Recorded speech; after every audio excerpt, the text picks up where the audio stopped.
On today's show, the CIA director is set to declassify intel showing Russia hoax collusion. Keeping you informed and engaged, now more than ever. This is Sekulow.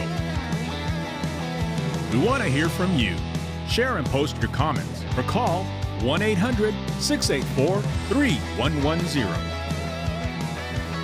And now your host, Logan Sekulow. We are in the final days, Will, of our 35 years of justice drive. That's right. 3 days left. I didn't know where I was going. I know. Rapture Prepper mug out. Yeah. I should have. It is the last 3 days, so you're going to hear a lot about the work of the ACLJ, the incredible work our team has done. But that is not the breaking news of the morning. And again, it feels like this is a bit of a back and forth volleying match between whatever's happening in the FBI or the Department of National Intelligence, whatever it may be.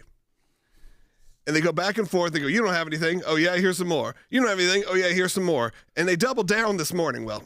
That's right. So the Director of National Intelligence, as we know, Tulsi Gabbard, she had released things last week. Now we are understanding that the Director of the CIA, John Ratcliffe, will be declassifying underlying intelligence that was the basis for a classified annex to Special Counsel John Durham's report on the weaponization of government with Russia collusion. Keep all the Johns. There's a lot of Johns. That's right. What this intelligence is going to show, according to sources, is what the intelligence community knew about Russia collusion hoax and when they knew it, and how bad it is for them, including things like there was foreign intelligence that our government had. Listen to this. Okay, I think we got to slow this down because this is a big moment here. Well, this is where you got to look at how our government reacted just a few years ago, under 10 years ago, working towards what would become the first Trump presidency.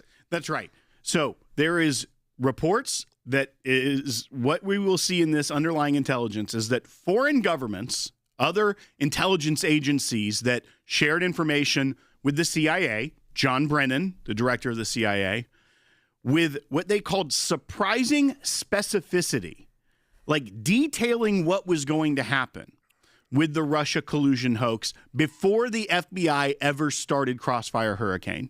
They shared this intelligence showing that Hillary Clinton and her team had authorized a smear campaign against President Trump, that this smear campaign would allege he was an asset of Putin, and that all of this was to further the distraction against her emails, as well as that the FBI would amplify these claims through investigative steps.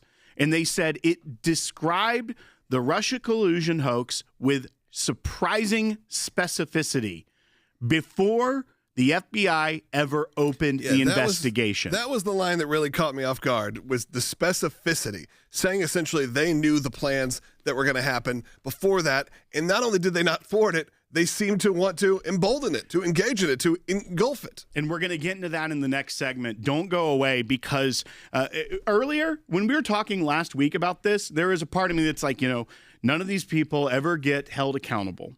Reading what John Brennan knew, what James Comey knew, according to these reports, there better be some accountability here, because this is a cut and dry case of knowing one thing and then pulling a scam on the entire American public for years, wasting taxpayer money, wasting criminal resources, and trying to undermine an elected president of the United States. It is shocking what we have seen. We're going to keep talking about that. I'd love to hear from you at 1-800-684-3110. 1-800-684-3110 to have your voice heard on the air on this topic or any topic that we've been discussing over the last week. I would love to hear from you once again at 1-800-684-3110. But as Will said, this is it, the final 3 days of our 35 years of justice drive. Behind their cases are real people that are having their liberties violated. There are Christians persecuted. Of course, we're protecting the pro-life speech. We're protecting pro-life babies and mothers. And, of course, there's even preachers being arrested still on the streets for preaching the gospel. The ACLJ exists for the individual as well as the entirety of those who fight for religious freedom across the world. We'll go through that in a little bit more detail coming up. But right now, you can have your donations doubled at aclj.org/35 or scan the QR code on your screen right now. The Obama administration manufactured the Russia hoax against President Trump. Obvious question is, if the DOJ finds members of the administration did in fact commit a crime, can they be charged for it, and with what? DNI Gabbard has made referrals, and why we're going to continue to share the intelligence that would support the ability of our Department of Justice to make bring fair and just claims against those who have perpetrated this hoax. What was just released, in my view, undermined the testimony of people like John Brennan. But what Ratcliffe is talking about is exposing it all. There is a statute of limitations, and it's 5 years.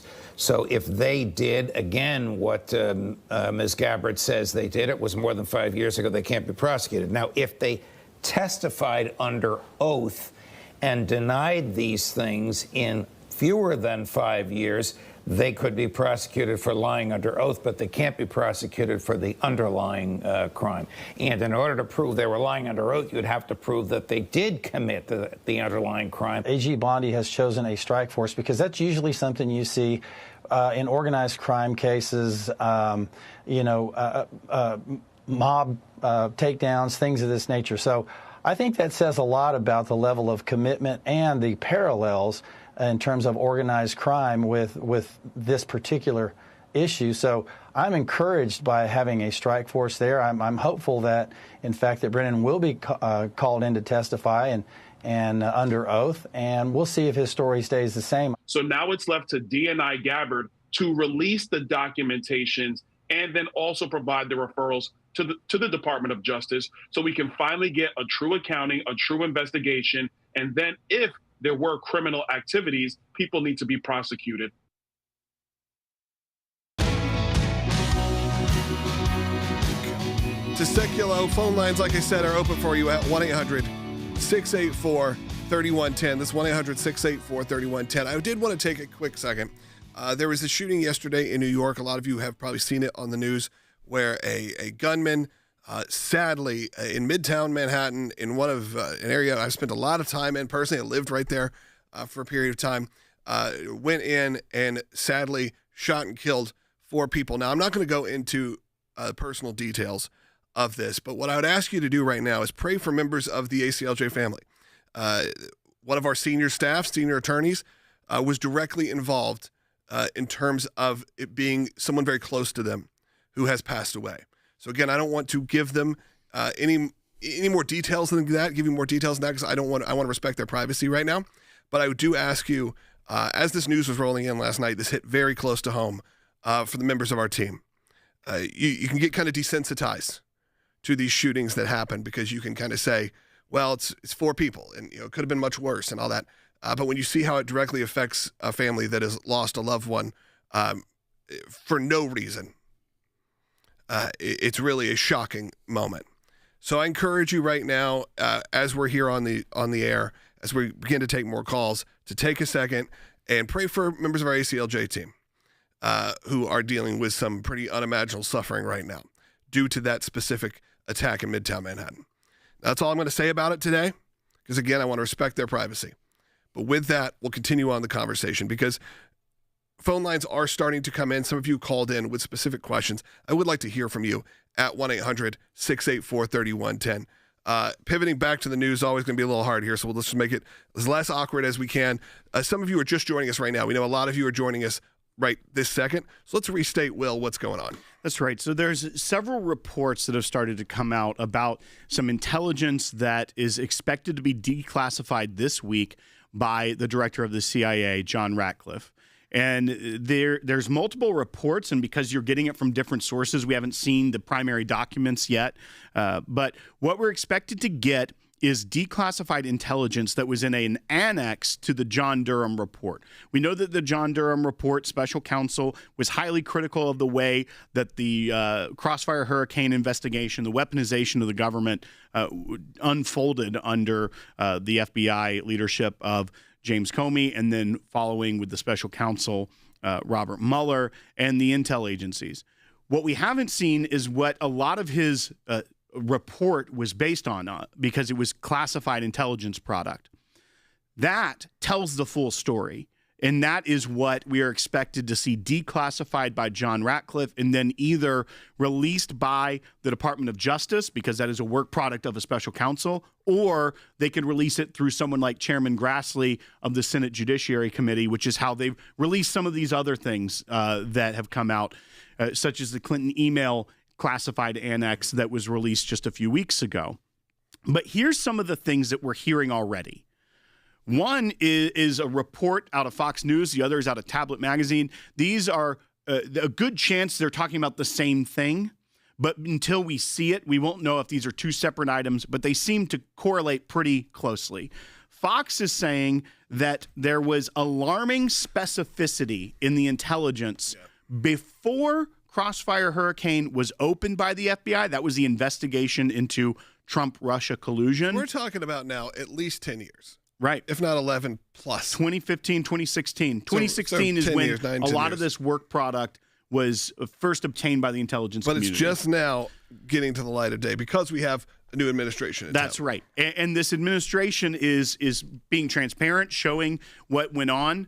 And one of the really shocking details to me is that, and bear with me for a minute here, the director of the CIA at the time, this was at the end of the Obama administration as the 2016 election cycle was going forward, received intelligence from the Dutch spy agency, so that would be the Dutch equivalent to the CIA, that they were spying on Russia. And they saw that Russia had hacked the DNC, which was widely known, and received communications, internal documents, that Russia knew that Hillary Clinton and her campaign had authorized a smear campaign of Donald Trump. And what they were going to claim is that Donald Trump was an asset of Putin, and that would damage his credibility and help her get elected. It feels like maybe we heard that a few times. And so it's interesting, one, we've now learned the Russians knew about that did nothing. This was before that narrative began. So that already discredits the later intelligence community assessment that the Russians wanted Donald Trump to win. How could they hurt Hillary Clinton if they said, hey, by the way, she's about to launch a false attack on us? How do we know? Yeah, we hacked her emails. But this isn't true. That would damage the credibility of the Clinton campaign. And that would help Donald Trump potentially get elected if that was the goal of the Russians. So the Dutch say, hey, we've learned about what the Clinton campaign is going to do because we're spying on the Russians. And what did John Brennan do, the director of the CIA? He took this and they called it the Clinton Plan Intelligence. So what the campaign was going to do. And he briefed senior White House officials. He briefed the director of national intelligence, James Clapper. He briefed the president, and he briefed James Comey, the director of the FBI at the time. What transpired after that is that this other intelligence says the FBI is going to be amplifying this work product of the Clintons that released this. They did exactly what the intelligence told them they were going to do. Instead of investigating the Clinton campaign for trying to fabricate intelligence, they did what they were forecasted to do. They started investigating President Trump about this fake plan. Now, James Clapper, knowing that it was not only a fake plan, it was a plan that was created intentionally to disrupt the election and to swing votes potentially to Hillary Clinton. That's right. And so John Brennan... So they were like, that's a good idea, Putin. Brennan knew this was going to happen.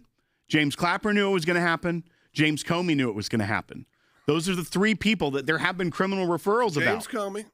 James Comey, James Clapper, John Brennan. They all knew. 3 J's.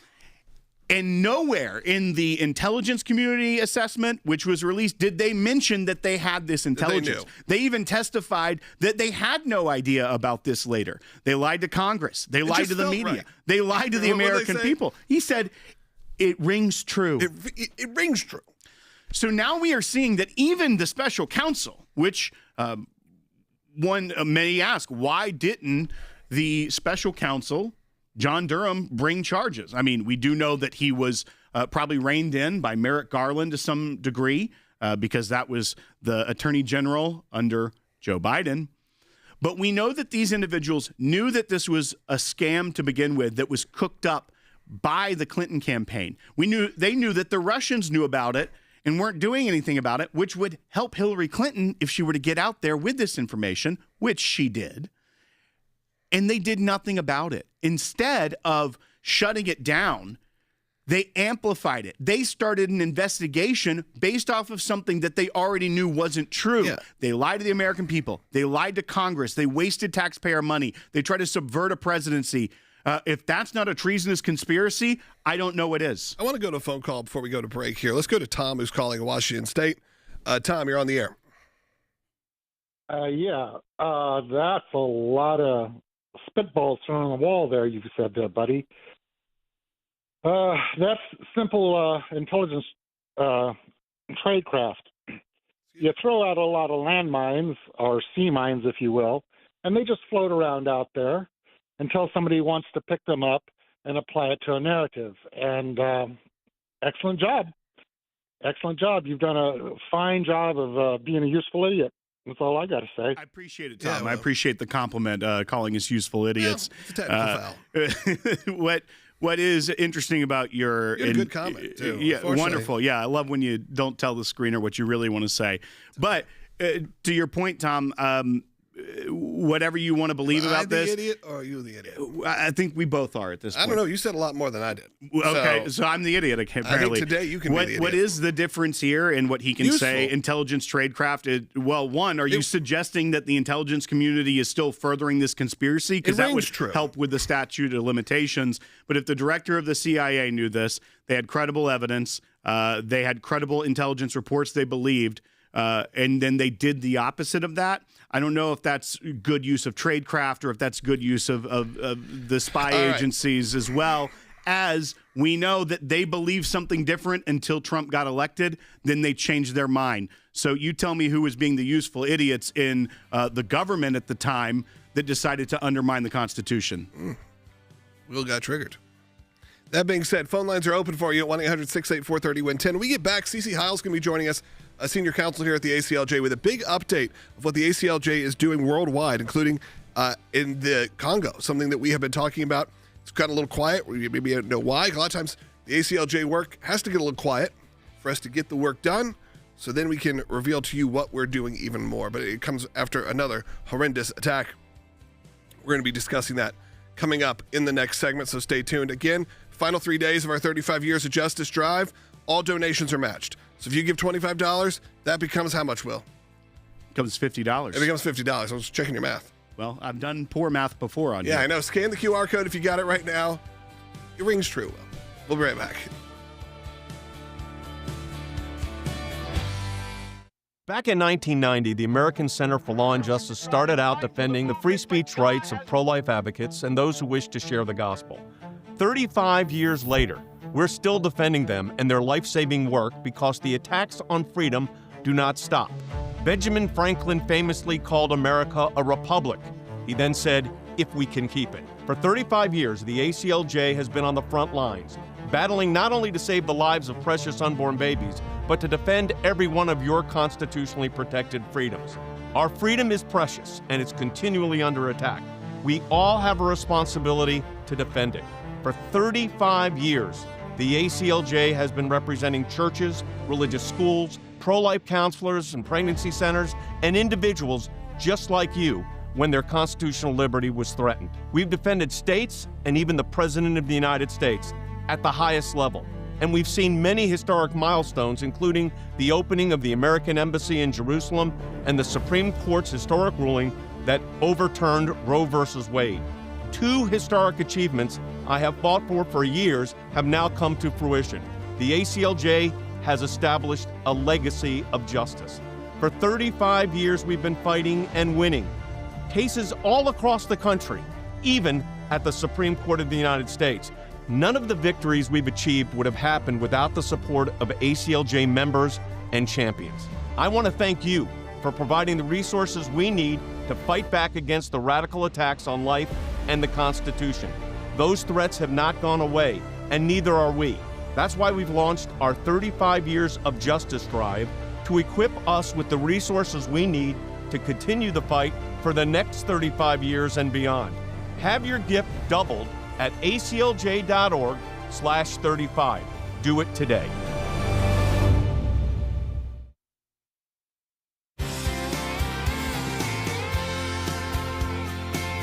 Welcome back to Sekulow. We are in the last few days of our 35 Years of Justice drive, and with that, I always want to talk about the work of the ACLJ as well. We'll get back to the breaking news of the day if you have a call or question about that. We've got a few lines open, and be kind to our phone screener, 1-800-684-3110, 1-800-684-3110. But senior counsel for the ACLJ, CC Hiles, in the studio right now because we have some updates. A lot of people have been asking. We work internationally on a lot of these cases, whether it's at the ACLJ, our European Center, whether it's ACLJ Jerusalem, and then some places we don't or can't talk about.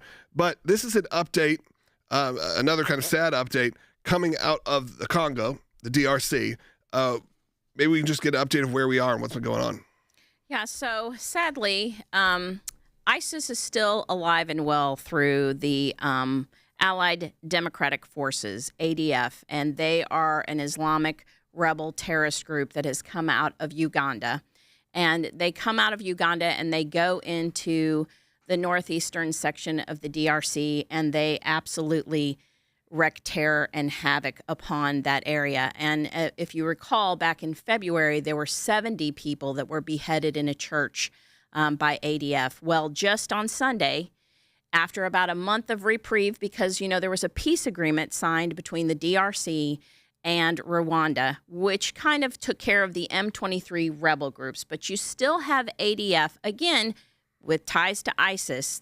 They're an Islamic terrorist group. ADF is still apparently alive and well. And just on Sunday, they attacked a church service, again, targeting Christians, and they killed I'm going to say at least 43 people because they're still finding bodies and people are still missing. 43 people, including 9 children. And these people, once again, were shot point blank or killed by machetes by the ADF, specifically targeting Christians. And once again, the ACLJ and the ECLJ will jump into action. And I'll speak a little bit more about that, of what we've already done so far at the UN regarding the DRC. That's right. And we will get into that as well, because we have some more action points coming up that the ACLJ, through the ECLJ, will be engaging. But Cece, this is, it's a complex area. The Democratic Republic of Congo has many different factions. There's a large Christian population. There's a lot of culturally Christian there as well. It's not like Syria, where it's an Islamic nation. But what we're seeing is the Christian community, especially the faithful Christians, ones that are in church worshiping, are getting swept up in what was for a long time sectarian violence or just rebel groups versus the government. Right. And they happen to be ending up being killed because they are easy targets in some cases. But now what was for the world maybe a cover of some of like, it's really complex. We can show the world that what we have been saying for a long time is that there is a vulnerable Christian population, that even if you take away the sectarian violence and the rebel groups in the government, because now that has to some degree happened with some of these ceasefires, you see that the Christian population that had nothing to do with that conflict were being targeted and are continually being targeted by groups like the ADF, which is the Allied Democratic Forces, this ISIS-related group, and they're being brutally killed for no other reason than that they are Christians worshiping, and they're an easy target to these groups. Yeah, absolutely. And that's what we have continued to point out, that it is not, yes, there are issues going on with the 100 of militias that are there fighting for mineral rights and rare earth rights and things, because it's a very rich Uganda. Yeah. Northeast Uganda is very rich in that. But the problem is ADF targets Christians because they are Christians. They have done that. Like and ISIS. We can't lump. Yes, this right. is ISIS. We know that they're trying to wipe out Christians because of their Christian faith when they hit a Christian church service and kill the people that are there worshiping. That is a target on Christians. And so we keep reminding our leaders in the United States, too, that ADF and persecuted Christians are an issue that need to be dealt with in the DRC, along with the bigger problem as well. But do not forget that. And I think ADF is taking advantage of that a lot of the focus is on M23 and some other things, and they're coming in now and wreaking havoc. Well, and for the American people, it's really not even part of their news cycle at this point. That's why it's important for us to do these kind of segments. Look, I know I can see our viewership. Sometimes it drops down a little, or maybe the comments are less because it's not as easy to understand or easy to picture even what's happening. That's why we have CC and our European Center team. That is why we have the international affiliates. I know it's not that easy to understand. I know we have to break down why it's important, but it's also important because of basic human rights and religious freedom rights that are not uniquely or should not be uniquely American. Now, of course, it helps that you have a country that does stand up for that.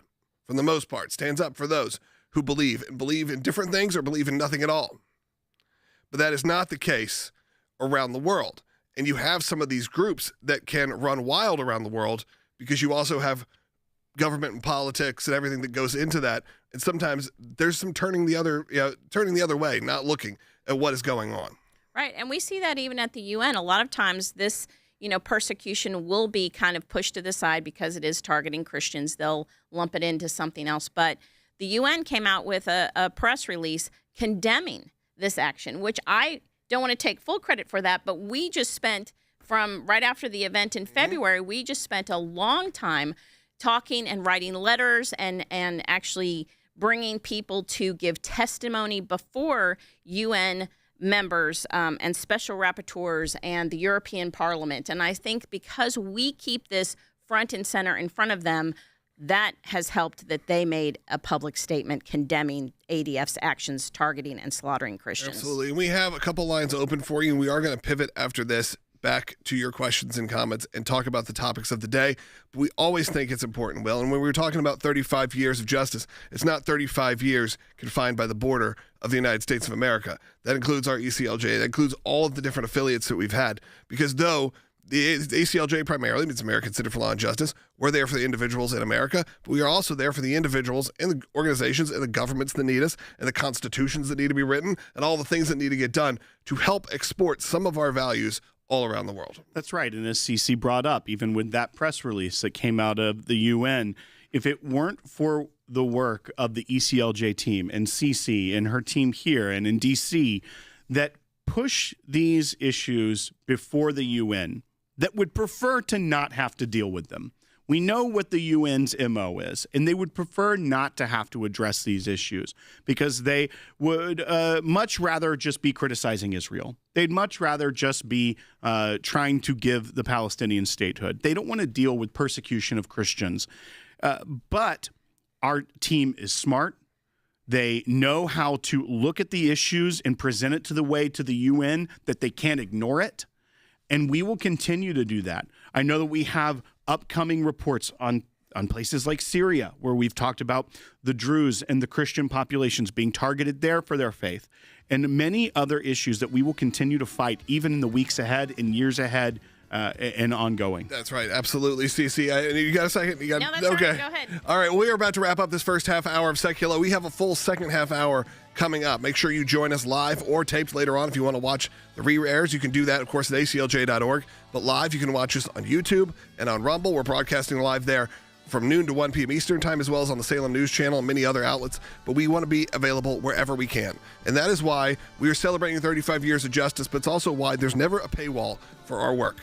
If you want to see what we're doing, if you want to be able to share something with your friends, there is no workaround you have to do. There's no reader mode you have to do. We want you to send this content to everyone you can so they can get informed, and they can't do that without your support. So go to aclj.org. We'll be right back.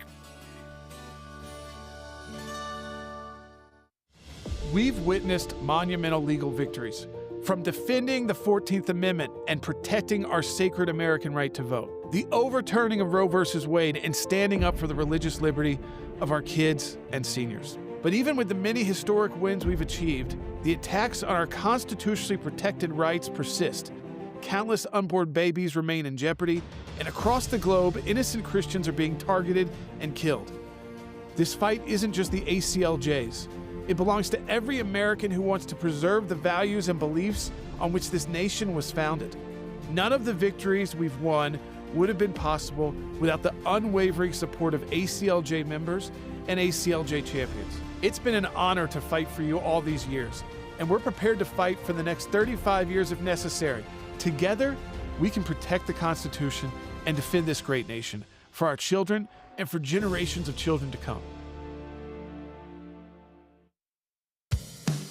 Keeping you informed and engaged, now more than ever. This is Sekulow. And now your host, Logan Sekulow. That's right. Second half hour of Sekulow coming up right now. We are live on ACLJ.org. We're live on YouTube, on Rumble, so many places where thousands of you join us each and every day live, and then millions throughout the day and throughout the week. Maybe you're catching up on the show in a week. Whatever it is, we don't care. We want to make sure you're always informed and engaged. We always want to make sure that's without a paywall, nothing you have to sign into. We just want to make sure it's available because we want you to share this content with as many people as possible. That is the work of the ACLJ. We're not ad-supported. We're not supported by anyone other than you, the individual donor and the ACLJ champion. I'm actually going to jump to an ACLJ champion because when they call in, a lot of times I try to push them to the very front. That's what happens. There have been people on hold for a half hour already. But you know what? Carrie in Montana, ACLJ champion, bump to the front of the line. Go ahead. Hi, guys. I just wanted to comment on the spitball man. Hillary Clinton, Obama, Comey, and the spitball man. If you're anti-American, maybe you should move to the Congo that CC was talking about and stop criticizing us good guys. Thank you, Will, and all of you brothers and sisters, and happy birthday, I think, to your dad. Yeah, it was my dad's birthday last month. It was Jordan's birthday a couple weeks ago, so yeah. Jordan, maybe that's what, but we love you guys, and we are so grateful. You had me question it. I was like, oh no, whose birthday did I miss? There's somebody's, I'm sure. I was hoping she sorry. was right and you were wrong. You know. Hey, it's you know what though? It is our head writer Bart's 50th birthday. Yeah. So you know what? A lot of that content you read on our website, a lot of it is crafted and curated by Bart. So you know what? We'll give him the happy birthday, Carrie. Thank you for calling. We appreciate it. Will, we only have like 3 minutes in this segment, but people who don't know, maybe we need to give them a little bit of a refresher because she was talking about the spitball man, all these things. They may have missed what the context of this was. Right. So what we expect is soon that the director of the CIA, John Ratcliffe, will declassify the intelligence, the underlying intelligence of the classified annex of Special Counsel John Durham's report on the Crossfire Hurricane investigation. Why this is important is it gives a lot of the rationale for a lot of the things that we saw in his report that were critical of the spy agencies, the FBI, the government, as they unfolded this Russia collusion hoax. And she's referencing Spitball Man. That was someone that was trying to criticize our analysis of this entire story, saying that you just don't understand tradecraft. You don't understand how spy games work. I've seen Spy Game. Great movie. We've been to the Spy Museum. I used to have one of those pins that you could put and you could listen and record. What I think is so interesting, too, is that, one, it shows even that caller in and of itself kind of shows how bad of a place that even our intelligence agencies got. That's where Tulsi Gabbard and people like John Ratcliffe that's saying, we're going back to doing the work of the Central Intelligence Agency. Instead, they just became political bureaus transacting in political materials to damage or prop up campaigns. His entire comment about how, that's how spy agencies work. They just throw out landmines and whatever you want to pick up, you can use. No, there's still standards to analytical tradecraft and spycraft and what they do and how they analyze the intelligence. That's why some reports, as they build others, are more credible than others, depending on who the source is, how they acquired the information from the source. It's not just like they're just making up everything and putting it out there. Now, yes, there is distracting information they'll put out to try to throw other people off. That's the game of the intelligence community and world. But it's also why a lot of people criticize where it got to. And the fact that he's saying that we're just picking up on remnant things, it's like, there is a narrative here, and we've been talking about it for 10 years. And now the intelligence that's being released is showing that what we talked about the entire time was accurate. And if anyone should know about how poorly the special counsel Bob Mueller went, it would be people here at the ACLJ because we lived through it in real time. Yeah, absolutely. Hey, when we get back, we're going to continue this conversation. Phone lines are mostly jammed. We have one open right now, 1-800-684-3110. As we head into this break, we've asked you to pray about and think about. We are 3 days away from the end of this 35 years of justice drive. We need your support. Help us break some records today. Help us meet our budget and exceed it if possible right now. Disturbing new findings by members of the House Judiciary Committee. A committee report now confirms special FBI agents in the Richmond field office spied on a priest because he refused to discuss private conversations that he had with a parishioner. Trying to violate the priest penitent, the pastor parishioner confidentiality. And then they followed this guy around. They got his bank records. The report we released 2 days ago, I think there are really kind of two key takeaways. The first one is Christopher Wray doesn't appear to have been square with the committee. He said this was isolated just to the Richmond field office. Our investigation showed that was not the case. The Louisville field office was involved. The London FBI office was involved. This was a broader effort than just there. Second, he also didn't give us all the documents that we felt we were entitled to get in the investigation last Congress. We've now received those from Director Patel and from the FBI that he now is director of. So Chris Wray kept information from us, told us that this was an isolated incident. He was outraged by it. This is what he testified to, when in fact it wasn't.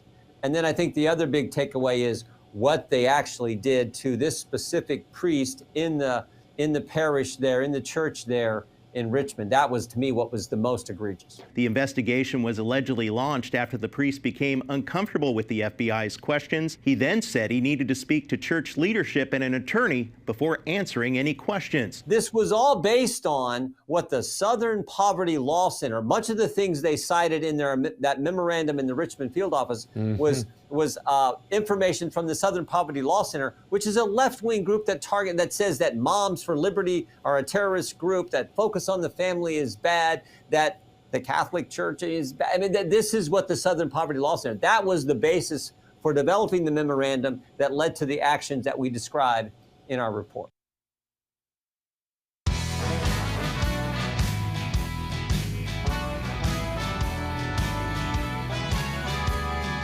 Welcome back to Sekulow. We are going to take a lot of your calls and comments coming up in the next segment. But, just when you think corruption couldn't get any crazier, just when you think there isn't more to unveil, this one will. If you're watching during the break, you saw some of the phone or the video footage of this topic, because the FBI once again caught spying on who? Catholic priests. This time, Catholic priests who just didn't want to divulge some details of the conversations they were having with parishioners. That's right. So what we are finding more and more as this new administration is releasing documents that were refused to be released to Congress, who provides oversight of these executive branches during the last administration, is quite shocking. And we followed this. We filed FOIA requests. We got a lot of information out about this. We found out that it wasn't just one field office in Richmond that went rogue and decided, hey, let's target some Catholic churches while we're at it. Now we learned, even through our FOIA, that it went to multiple field offices, that this was a coordinated thing, and that they wanted to make this a national work product, that the FBI would be targeting Catholic churches. And even their assessment of why they were writing this was because they assessed that interest in what they considered radical traditional Catholic churches, which they designated, they came up with that term, that interest in these churches was likely to increase over the next 24 to 24 months in the run-up to the next general election cycle. And why was that? Because these churches were pro-life, because they had conservative values. And so that's why they were targeting these churches. And that is why they use terms like radical traditional Catholics, because they want to make sure you understand we're not talking about the liberal church. We're not talking about the progressive church. We're only talking about the conservatives, the real Christians that are in it. Exactly. Believers. And even as we talked about that other story, what we're seeing more and more, this memo. Went after Amy Coney Barrett at the very beginning. Right. This memo was specifically because of the election. They were concerned about people being interested in these churches because of the election. And that's why we know that the FBI all the intelligence agencies. That's why, to use the terms of Director Brennan, it just rings true because that's what they were doing. But here's what the new layer that came out of this Judiciary Committee report in the House under the leadership of the House Judiciary Committee is that Jim Jordan and his committee released this, and it says that not only were they writing this memo on how to do this, they had actually put this into practice. And they talk about one specific story where a priest at a Catholic church in Richmond, where this memo came out of, was visited by the FBI and someone that the FBI was investigating. And they wanted to know the content of the conversations between the priest and the person who was converting to Catholicism. He was receiving spiritual guidance. Yeah. That is typically protected speech. And when they started asking direct questions, they said, oh, he got nervous and started stuttering his way through it. And so therefore, we decided we need to start investigating you have this these guys priest. in front of you and you don't get nervous. And then what triggered them even further was then he said, I need to speak with the church's counsel, our attorneys, and leadership to know how to proceed. Because the FBI is telling us, you got to answer these questions. And he's like, I'm a priest. I know that there are privileges that we have when counseling people, when leading them to faith. And here's what the FBI did. They didn't just start to snoop around more, talk to other people. They started looking at this priest's bank records. This priest went to London for a Catholic conference. They sent a request to the foreign spy agencies in England, as well as the Metropolitan Police Counterterrorism Unit, to make sure they were keeping tabs on this priest when he was at a Catholic conference in England. They were running an entire counterterrorism campaign against a priest because he was doing his job as a priest and talking to someone who was interested in converting to his faith. In private. And you want to know what also? Their one caveat, why they said the privilege didn't apply? Because that person hadn't been baptized yet into the Catholic Church. So therefore, they had no privilege. So then one of those. Not only do you have to be you have to be baptized to be saved, you have to be baptized to have government protection. Yeah, to have privilege, First Amendment protection, freedom of religion, privacy between your clergy. And that's where it's absurd. It's also not that they continue to target the individual, because who knows what that person did or whatever. That's not the point of this. The point of this is that the member of the clergy was specifically targeted, and when he wouldn't answer questions, they ran a counterterrorism operation on him. They started researching his ordination, going back into his history, his college records. They were going into all this simply because he was a priest and was nervous about talking to law enforcement because of protections that they have. We know this has been an issue for many years now. And the ACLJ has fought back hard to try to figure out how we can respond to this, whether that's representing individuals, representing the churches, representing organizations, or getting involved even in just a media advocacy campaign. There are many different ways the ACLJ gets involved. When you have a situation like this, sometimes it is as much about spreading the word. That is why we don't, like I said, I've said it maybe ad nauseum today, we don't put the show behind a paywall. We don't put any of our content behind a paywall. All of it is available for free, 24/7 for you to take, learn from it, share it with your friends. You have to loan it to them. You don't have to send some weird gift article. You don't have to give them your login and pretend, they did that, that's a moral thing to do. All you have to do is copy and paste and send it to your friends, because we think it's so important for the ACLJ work to always be available to everyone and whoever needs it for their own resources, or maybe sometimes these topics get a little heady. I know they do for me sometimes, and maybe you don't have a Will in your life who can break it all down for you, but you do, because you can take Will's content and just share it. Say, listen to this 3 minutes. It's going to change your life. And Logan, I do want to read this to you, this point, because it proves once again that the FBI was in the business of election interference, even under Christopher Wray, because they refused to give all this over under the Obama administration before Christopher Wray left that position. It took Akash Patel in that position to get this information to Congress, who was doing their legitimate oversight of the executive agency.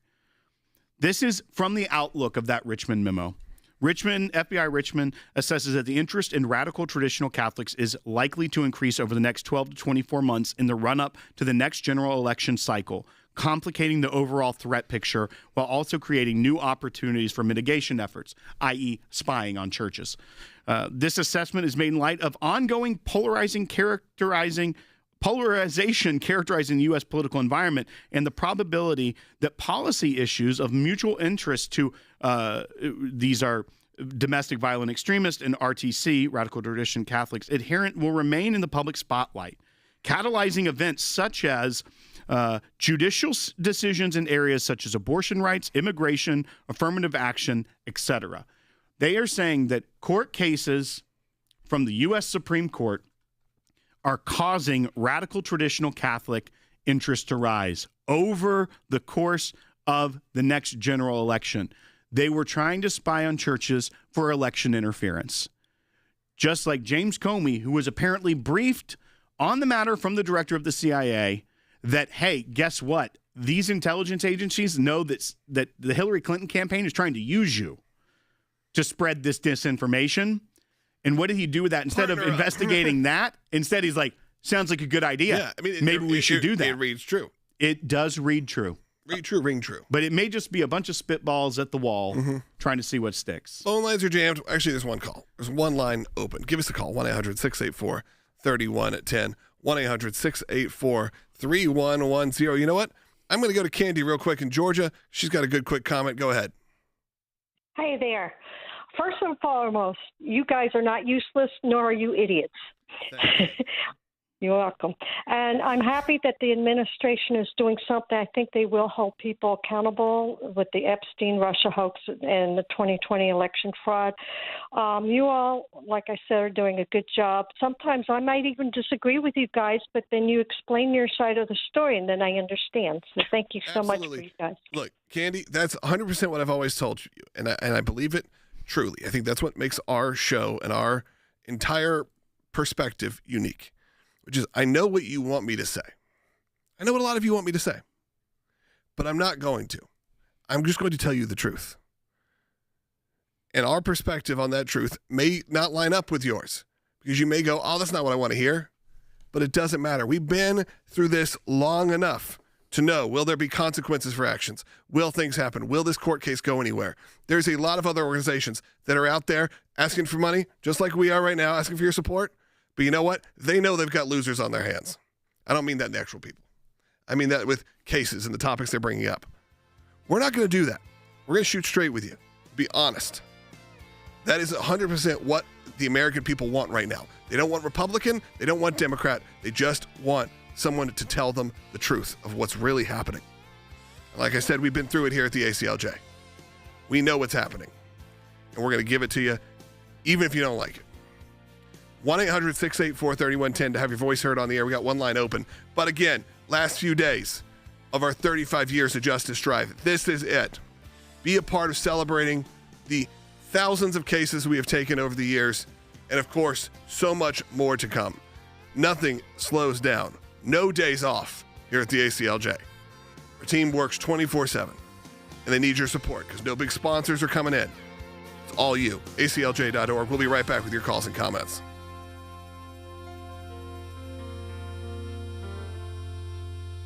The Obama administration manufactured the Russia hoax against President Trump.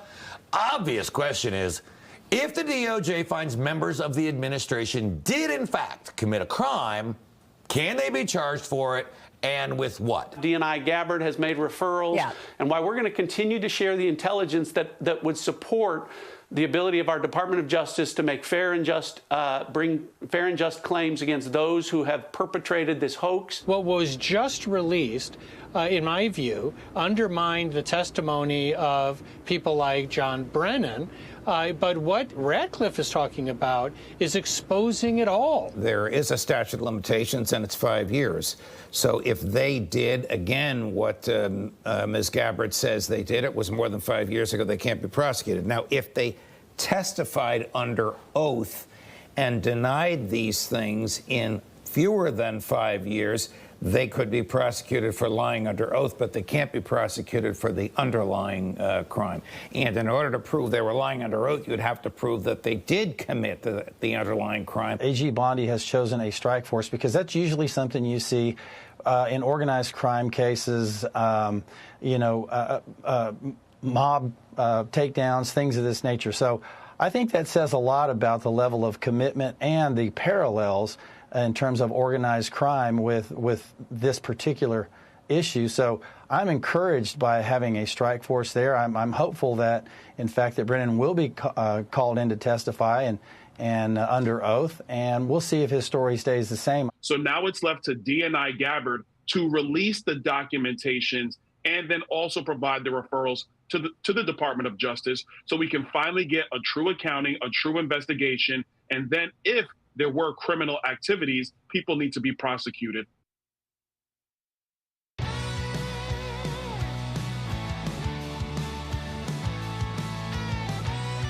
Welcome back to Sekulow. This is it. We're going to take your phone call because a lot of you have called in right now. Let's just go in the order they came in. Unless you're an ACLJ champion, then you get bumped to the front of the line. But as of right now, unless you told them they didn't tell me, there are no champions on the line right now. But if you're a champion right now and you call in, you're going to bump people who've been on hold for 40 minutes. Kent's calling in Texas, though. Kent, welcome.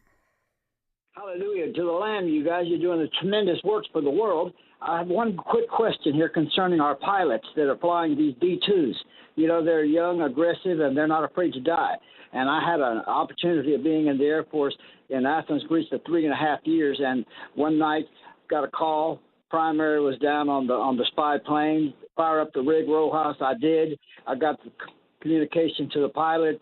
Next thing I know, there's something on the door. He said, "Are you the guy that got me that data?" I said, "I am. Let's go for a drink." I just want to emphasize the value of our pilots. They put their life on the line 24/7, and we're so blessed to have these young'uns out there ready to fight for our country. Concerning Obama, will he ever be prosecuted? That's my question. Or is he going to just skate all the way? No. It took us a little bit to get there. I was hoping you'd get to your question. One, of course, we thank everyone for their service to this country, including those, like you said, when you look at the military operation that had to be taken care of in Iran, pretty wild to hear the stories, the amount of time they're in the air, the refueling midair. It is amazing work of not just technology, but of American spirit. So, of course, we want to thank them. Your big question was, is it possible for Obama to ever be brought to justice? You said, do you think you'll get anything happens? Now, this becomes a bit of a stickier situation because a lot of people are asking similar questions.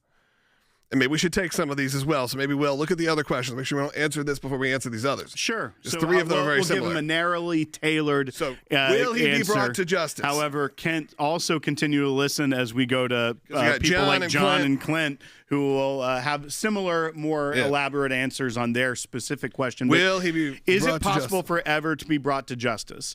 If what we're seeing, what's your definition of that too? Well, right. I mean, there's a lot of even in the public eye, discredited entire administration because at the very end of it, he decided to participate in this sort of coup that was unfolding as it's been described by Tulsi Gabbard. That's where it's going to be very tricky. As far as an indictment on an issue that is directly related to the intelligence community assessment and his directive would be extremely hard to get above the hurdle of presidential immunity for the official acts, and having an intelligence briefing, calling a meeting of principals would be hard pressed to say that wasn't an official act, even if the consequence of it was something that appeared to be a treasonous conspiracy. So they would have to know a lot more, and there would have to be a lot of other things that were directly outside of that or continued after his presidency that they would be able to target. But I think it would be very hard for them to go after the president. And as President Trump said, he has a lot to thank me for. So I think that's kind of where the mind of the president is. President Obama, there'll be a lot of issues there. But let's go ahead. John, Pennsylvania, next call up. I know you got a similar question. Go ahead. It's not a question, it's a comment, but many have blamed President Trump for an attempted coup on January 6th, but despite his call for a peaceful protest that day, but yet recent evidence has come to light suggesting that former President Obama, along with Brennan, Comey, and Clapper, may have been involved in what we consider a real coup.